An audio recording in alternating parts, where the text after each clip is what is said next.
Welcome back to TV5 News at 9. It's time now for Medical Moments with Covenant Healthcare. And joining us this morning is Kristen Tenbush. And I just want to thank you so much for being here with us this morning. Thanks, Blake. Thanks for having me. Yeah, of course. So you work with the Covenant Patient and Family Advisory Council. Just tell us a little bit the overview of what that is and the importance, significance of it. Absolutely. So most hospitals across the state now have what are called Patient and Family Advisory Councils. And what these are groups of former patients, sometimes their loved ones, Covenant staff and leadership. And we gather normally monthly for 1 or 2 hour meetings to discuss what's happening in the hospital, hear patient feedback on their recent experiences, discuss policies, new projects we're working on, facility design, and things like that. And the patients give us feedback on ways they think that they can help make those projects better. And Covenant currently has 6 councils, I'm really proud to say, and we're working on launching a 7th council, hopefully early this spring.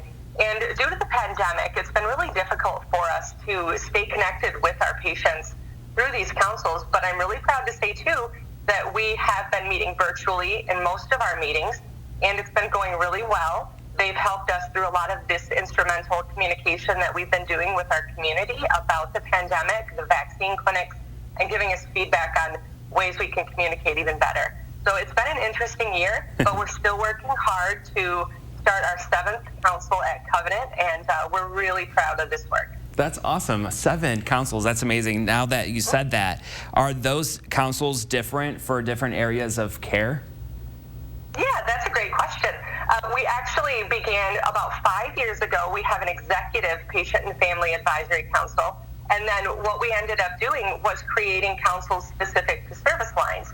So beyond the executive council, which is more of an overall global operations council, we also have an orthopedic council, women's and children's, oncology. We have an ER and trauma care council.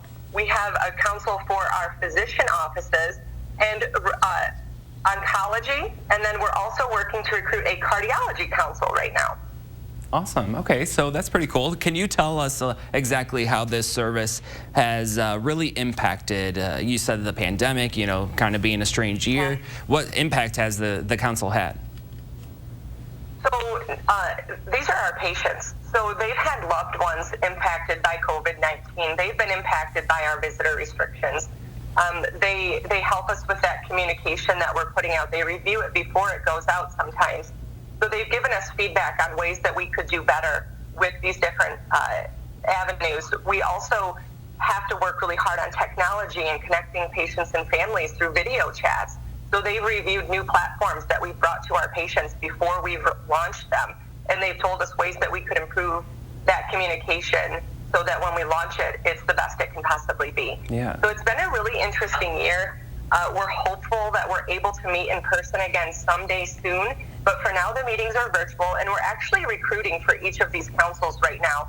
And that's what we're really hoping to get the message out to our community, that we're inviting you to come and sit on these councils. If you've been impacted by any of these services, contact me. Let me know you're interested in volunteering on one of these areas, and we would love to have you join us as a Covenant advisor. Yeah, perfect. That's a perfect segue into my next question for you, because who is the ideal candidate for this council? Who do you guys look for?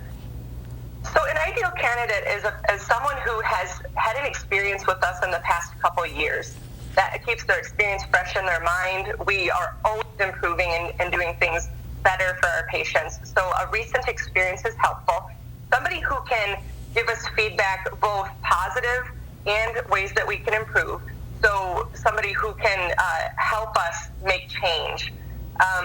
Somebody who's a good team player, and somebody who can give us that 2 hours a month for a virtual or in-person meeting in the future and work well with us as a volunteer advisor. Yeah. Okay, so Kristen, I want to know a little bit more personally about you. Why are you so passionate about this type of work?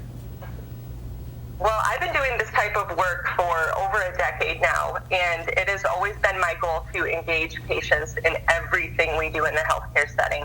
Healthcare is really confusing for patients, and I'm a patient too, and it can be even confusing for me. So being able to engage our patients in this work and understand what makes sense and what doesn't, and how we can just reduce their suffering and make their journey easier for them, that's been a passion of mine since day one. So I'm really pleased to be at Covenant Healthcare. I feel like that is their mission, and we truly provide that patient-centered care, and we're the best place for care. So being an advisor for us, I feel, is a true joy, and I feel like it would be an honor as a patient to be able to do that, and I hope people will apply. Yeah, absolutely. And I think what's really cool about this is the fact that patients kind of have a say in the type of environment that they're going to be taking care in. So it's really nice. Kristen, I really appreciate you being here with us this morning.